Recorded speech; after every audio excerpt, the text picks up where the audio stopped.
What is up, fuckers? Thanks for joining me. My name is Brainsmasher, and you're doing a really good job of watching a really smart guy talk about really bad music. Been really enjoying the fact that I've reached 2,000 subscribers. Thank you very much to each and every one of you. We march onward to 10,000. I don't know. We'll see. Got a collection update for you. Let's get down to business. We're listening to Macabre, Sinister Slaughter, Notorious Chicago Murder Metal on Nuclear Blast, 1994. Just had a real strong itch to listen to this the other day, and it just satisfies like no other. So many catchy songs, killer riffs, amazing musicianship, just a super fun listen all over the place.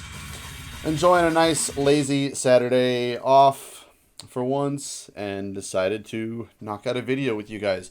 By the way, before I get too far into it, my buddy Justin Stubbs has joined the metal YouTube community, and he's doing CD collection videos. He'll probably get into some other stuff.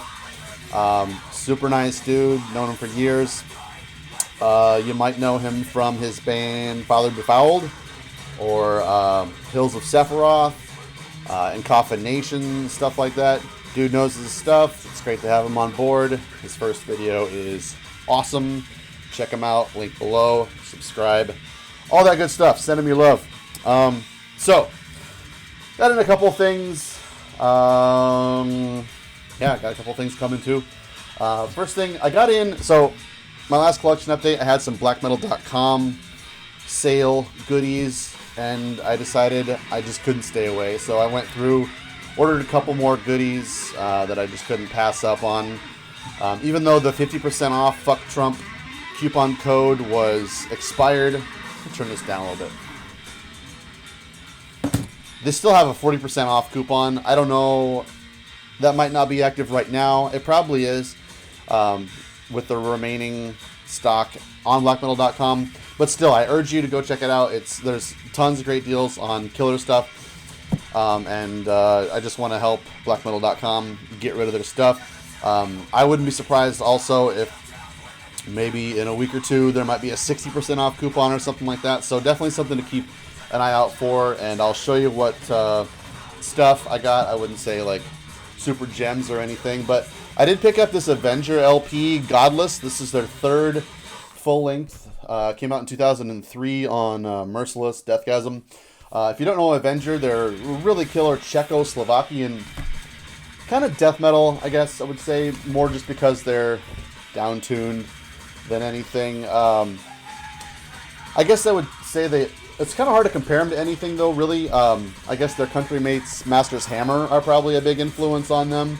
Only they're not really all that weird. They're just kind of traditional, mighty, riff-heavy, great songwriting.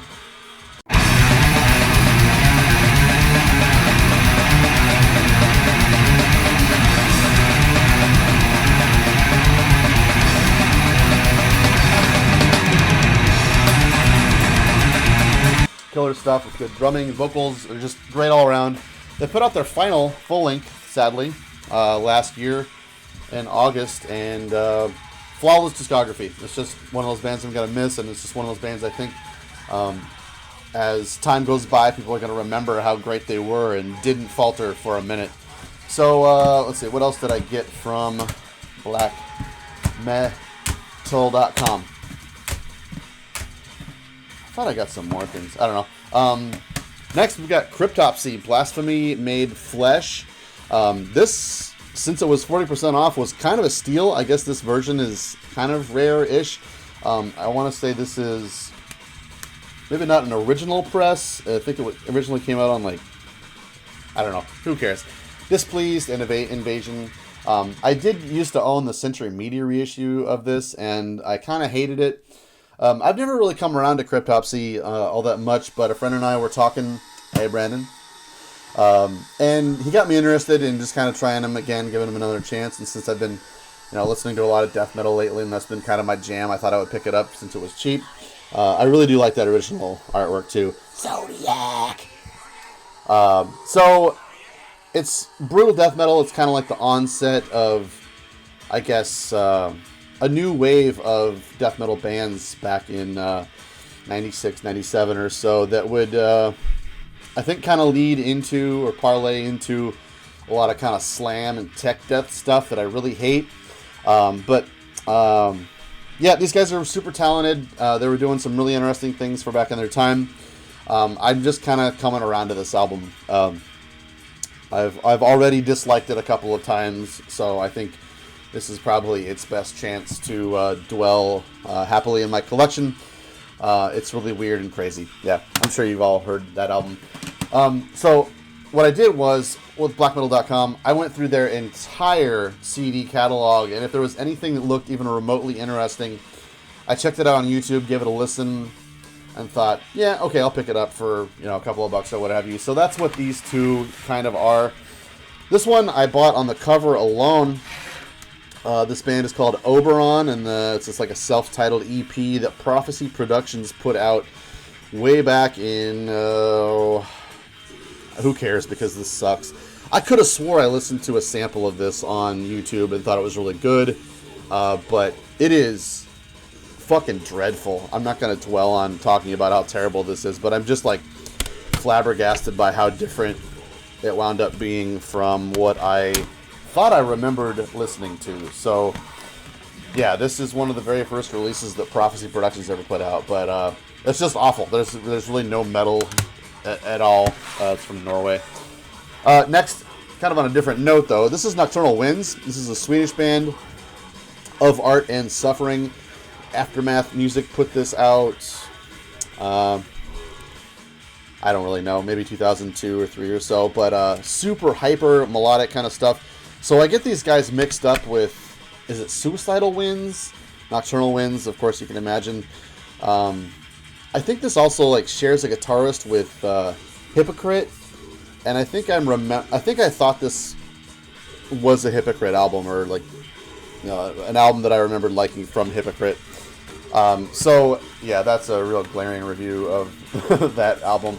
I don't know. It's just kind of mediocre. I listened to it for a couple of tracks and changed it to something else. So it's nothing to write home about.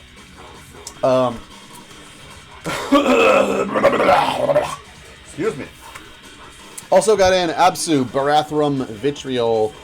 I somehow got on, no, I know how, Equitant, a former member of this band, got on his mailing list because I bought Terra from him a couple of years ago.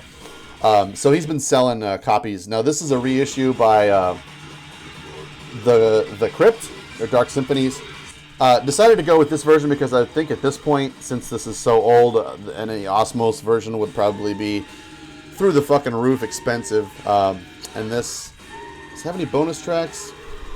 It doesn't, but the Crypt does an absolute great job of reissuing really good stuff and doing a really good job of it. There's some interesting liner notes from Proscriptor in here, and I think other members of the band as well. Old flyers, stuff that I really like. And I don't know what I remembered of this album. I'm a big Absu fan. I just kind of never really got around, I guess, to their early stuff. And it wasn't until like Third Storm of the Kithril and In the Eyes of Ioldanok that I really came around to them. And of course Terra, and afterwards all that stuff. Fucking awesome stuff. But this is their death metal debut. And I think, were this album released by another band who may have disbanded after this, or may have just kind of always stayed in this style, this would be a super iconic US death metal record, which it is, but I think it really gets overshadowed by the rest of the band's discography, which is way more thrash influenced, way more, I think, kind of has a lot more of that occult, mystical, kind of Mesopotamian mythology going on, whereas this, I think, has its roots pretty firmly planted in a fairly traditional for its time death metal record, and it's fucking great. The production on it is super guttural and realistic, and I've really been digging stuff like that. So, of course, it's hitting on those cylinders really hard for me. So, it's a great album, and I think that does it for my Absu full-length collection. By the way, I forgot to mention this, like, back in October or whenever it was that I ran into Prescriptor in Chicago. He told me that Absu's new album should be out in April, I think it was. and it's March at this point. So I'm really looking forward to that coming out next month. He said it has 14 tracks on it, and he said that it is way more technical than any of the stuff they've ever done before. So I'm super amped up to hear that. Just been kind of like forgetting to use my channel as an opportunity to share that kind of exclusive information, if you will. But yeah, it was super cool to meet Proscriptor for the second time. Yeah, so next, let's see. I got this in yesterday. This is a 2 CD set from Necros Christos. I was just kind of thinking about how much I love these guys the other day and realizing that I was kind of missing a lot of their discography. There's a 7-inch, there's a split with Titan Blood, a couple of EPs and demos that I think are really rare and never got around to getting a copy of. So I was just kind of wondering, is there like a retrospective or a reissue kind of thing? And this is exactly what I wanted, although I kind of hate these too wide jewel case double CDs. But Sepulchral Voice put this out, and everything contained therein is the non-full-length material between 2002 and 2007, and that includes a couple of EPs, unreleased rehearsal stuff, unreleased demo tracks, just some stuff I've been kind of wanting to pick up and didn't want to spend a pretty penny on. Not so big on the packaging or anything, just some necromantical iconography. It's got 2 booklets in it. It's super well done, of course. And I picked that up on Discogs for just $15 or something like that. Good stuff. I was kind of surprised to hear the demo versions of the songs from Triune and Purity Rights had a drum machine on them, and I just couldn't fucking listen to them. It was so bizarre how just changing the drums from a realistic booming sort of real drum kit to a drum machine just made it a flaccid thing to listen to. So like I just skipped straight through it. But Necros Christos, one of my favorite modern death metal bands, and I gotta say I'm kind of not really a fan of their last full length, or maybe it's 2 now that they've done that I didn't really care for. I think they announced recently that they're gonna do one more and then call it a day. But anyways, I've always been just super addicted to their guitar tone. It's pretty unique and just guttural. Pairs with those vocals super well. It's just a great overall sonic death metal experience. It's just super pleasing. I guess staying within that line, I picked up another Ceremonium album. I kind of decided that I wasn't going to get this whenever I got the 2 CD discography from Ceremonium, because this, up until the other day, had always been on Discogs for something like €50, €60, something like that. And when it was in the States, people wanted $60 for it and stuff, and I was just like, nope, that I definitely draw the line far under $60 for a CD. But somebody put this up the other day for something like $25, I want to say, and I just couldn't resist. I fucking love Ceremonium so much. So this is Into the Autumn Shade, super gloomy, atmospheric, sort of romantic death metal from 95. This is Craig Pillard's first band. Craig Pillard plays in Disma now. So I'm super stoked to have this, and finally, except for a 7-inch, finish out my Ceremonium discography on CD anyways. Let's kick it something new. So this is the newest one from Kalman Kanteya. Comes in a little envelope. Let's see. Not going to try and pronounce this one. Starts with the letter T. Tuulikannel. It's that one. Limited to 100 copies, so it's probably already sold out on CD. I don't know if they're going to do a vinyl version of it, but it is just a 2-tracker, and the drums are electronic, so I was kind of a little miffed about that, but honestly, after listening to the first track, it kind of does make sense. It's a lot more slow and a lot more simplistic. I haven't listened to track 2 on this yet, but honestly, the style of the drums does kind of fit pretty well with the real somber and morose, sort of repetitive style to that song. So at first I was kind of off-put by it, but it does actually kind of make sense. And I guess I'm expecting the second track on here to also be kind of more laid back and simplistic, since the only member that plays on this EP is the main dude. I'm not sure what his name is, but he is the main songwriter, and yeah, that's that. Let's see. Next, we've got Parnassus with In Dolorium Gloria. Again, I feel like I'm kind of beating a dead horse. This is one of those that I thought I would never have a copy of because they're always kind of pricey. But somebody just kind of fell into my price range with this the other day, and I snagged it up. I owned this originally back in 1998 or something. And it just, I guess it caught me off guard. I never got around to liking it. And it was at a period of my metal upbringing, I guess, where I was more into the violent stuff and the more visceral kind of stuff. So anything with keyboards, I just hacked it off at the knees and discarded it at some point. And I got rid of a lot of great albums back in that period. And if I could go back and slap the frozen pizza out of my 23-year-old mouth, I would do that in order to say, hang on to those albums, because when you get older, you're going to want to have them and you're going to spend too much money on them. Anyways, I didn't spend too much money on this. This is a solo project by Frederick Soderlund, who was also in Octinimos. And you know what? It's distracting how catchy these songs are, because I've listened to this record so many fucking times that I just want to sing along the choruses to them. So I kind of picked a bad album to talk over. Anyways, the thing about this album, Parnassus, is that this is like, synths are way up front, way louder than all the other elements going on here. It's kind of like an experimentation to see how he could pull that off. And the synths are kind of like boiled down symphonic little keyboard riff ditties. It's not like brilliantly musical or anything by any means, but just for being such an odd timepiece that it is, it's got all the charm in the world for me. So it's Swedish, kind of melodic, and yeah, like, I don't know, give it a listen if that sounds interesting to you, but I can't imagine that most of you won't find this just completely appalling.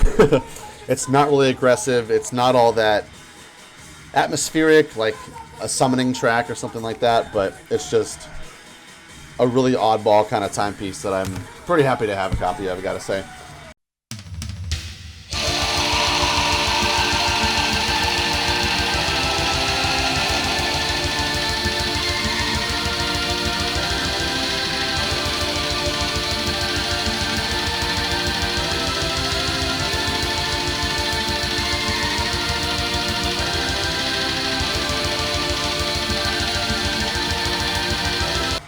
Let's see, next we've got another old band that I kind of always wanted to have a copy of this, and Redstream put this up on Discogs the other day for a lot cheaper than he ought to have. This is an original from 1996 on Hammerheart Productions, back when Hammerheart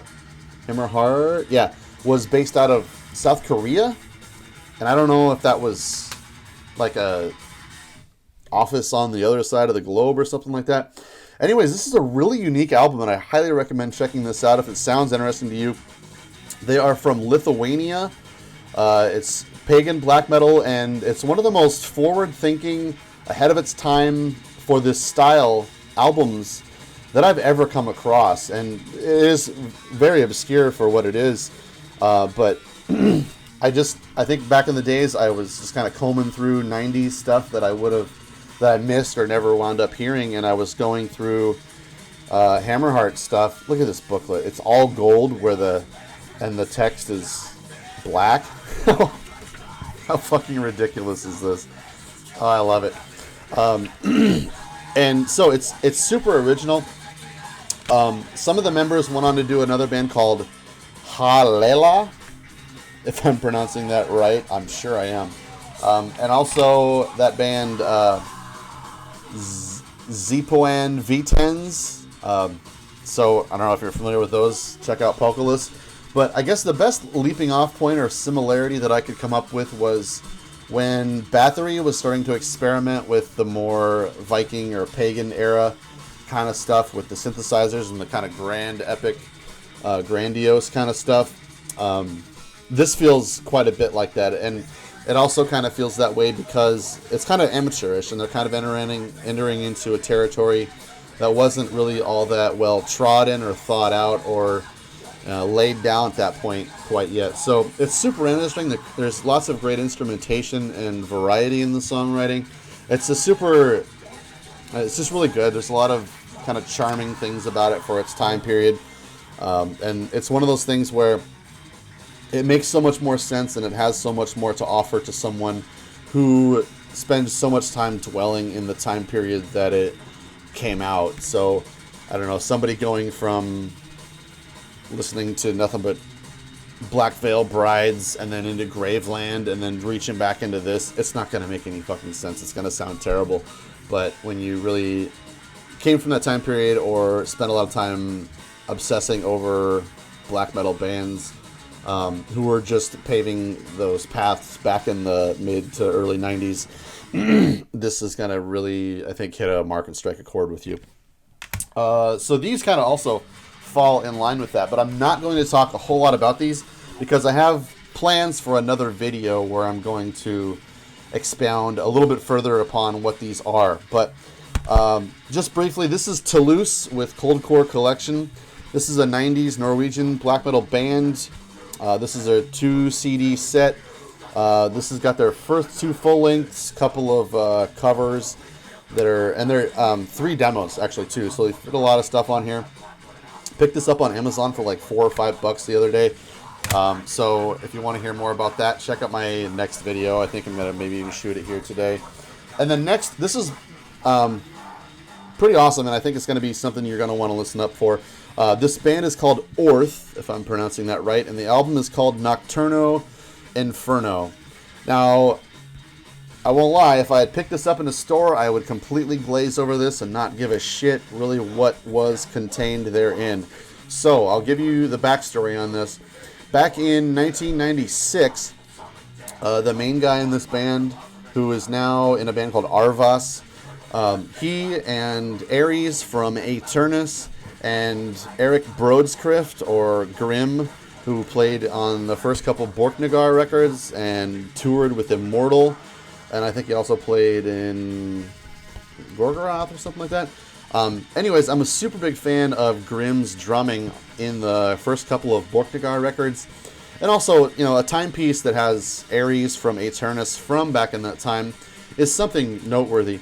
So this was recorded back then in '96. This is an album that they wrote pretty quickly and recorded it in a couple of days, and it hasn't been released until now. Here, there's a band photo of all 3 of them back then.